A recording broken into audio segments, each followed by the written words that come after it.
लाहौर में अफसोसनाक वाकया। हज रवानगी से चंद घंटे पहले बेटे के सामने बाप को गोली मारकर कत्ल कर दिया गया।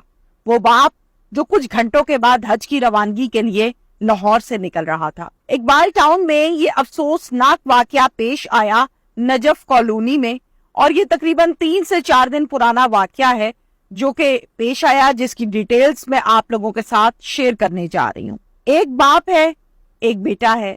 बाप भी प्रोफेसर है, बेटा भी प्रोफेसर है। प्रोफेसर फारूक आजम बाप का नाम है और बेटे का नाम है प्रोफेसर शुएब। अच्छा, इन लोगों की यानी कि जो प्रोफेसर फारूक आजम साहब हैं, जो बाप हैं, इनकी इतवार को फ्लाइट थी। इन्होंने हज पर जाना था इतवार वाले दिन, यानी हज के लिए रवानगी थी इनकी। जाहिर है आपको पता है कि जब हज के लिए जाते हैं तो आप करेंसी चेंज करवाते हैं, पाकिस्तानी करेंसी को चेंज करते हैं। तो जो बाप है, जो प्रोफेसर फारूक आजम साहब हैं, उन्होंने अपने बेटे को ये कहा कि जाके जरा करेंसी जो है वो चेंज करवाओ।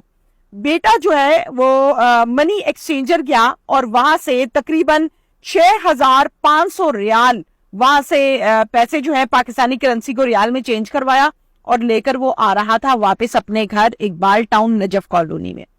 अब वहां से इनके पीछे डाकू लगे, जिन्होंने देख लिया कि इसके पास इतने पैसे हैं और ये जा रहा है। अब डाकू पीछे कैसे लगे, मुखबरी कैसे हुई, ये डिटेल्स मैं आपको इसी व्लॉग के एंड पर बताऊंगी। पहले आप किस्सा सुन ले, फिर मैं आपको डिटेल्स बताऊंगी, ताकि आइंदा के लिए आप लोग भी बाखबर रहें कि कैसे चलना है माशरे में। अच्छा जी, ये डाकू वहां से पीछे लगे हैं, घर की दहलीज पे आ गए। बेटा जो है वो अंदर जाके अपने वालिद साहब को बताने लग गया और दरवाजा खुला हुआ था। बेटा शुएब अंदर गया है और पैसे उसने रखे हैं। इतने में क्या हुआ, 2 डाकू आ गए, दरवाजा खुला हुआ था। एक डाकू घर के दरवाजे पे खड़ा हो गया, दूसरा डाकू अंदर चला गया। अब जाहिर है जब डाकू आते हैं तो वो असले से लेस होते हैं, असलहा गन लेकर आते हैं। वो अंदर आए हैं, उसने बेटे के साथ हाथापाई शुरू कर दी और कहा कि जो तुम पैसे लेकर आए हो मनी एक्सचेंजर से वो हमें दे दो। खून पसीने की कमाई कौन निकालता है और कौन पकड़ाता है? तो शुएब ने ये कहा कि भाई कौन से पैसे मैं तुम्हें दे दूं, वो मेरे वालिद साहब के हज के पैसे हैं, हमारी खून पसीने की कमाई है। तुम डाकू हो, तुम डकैत हो, तुम क्यों घर के अंदर आए हो? ये आपस में इनकी तल्ख कलामी जो है वो शुरू हो गई।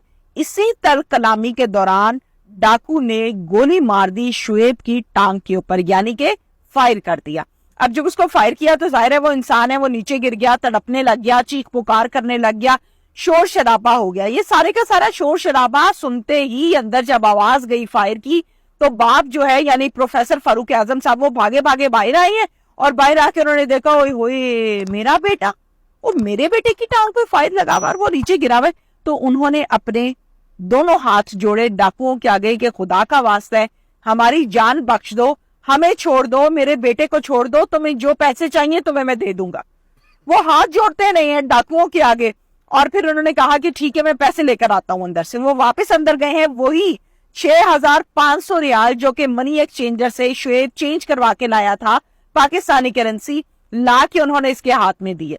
जब डाकुओं के हाथ में प्रोफेसर साहब पैसे दे रहे हैं तो इसी गुस्से में, इसी कश्मकश में जो बेटा है जिसकी टांग पर फायर लगा हुआ है वो नीचे से बोलने लग गया जमीन पे गिरे हुए कि क्यों तुम ले रहे हो, और इस तरह से मैंने तुम्हें पहचान लिया है, मैं देख लूंगा तुम लोग कौन हो, मैं पीछा करूंगा तुम लोगों का, मैं पकड़वा के हटूंगा, मैं ये पैसे छीन के हटूंगा।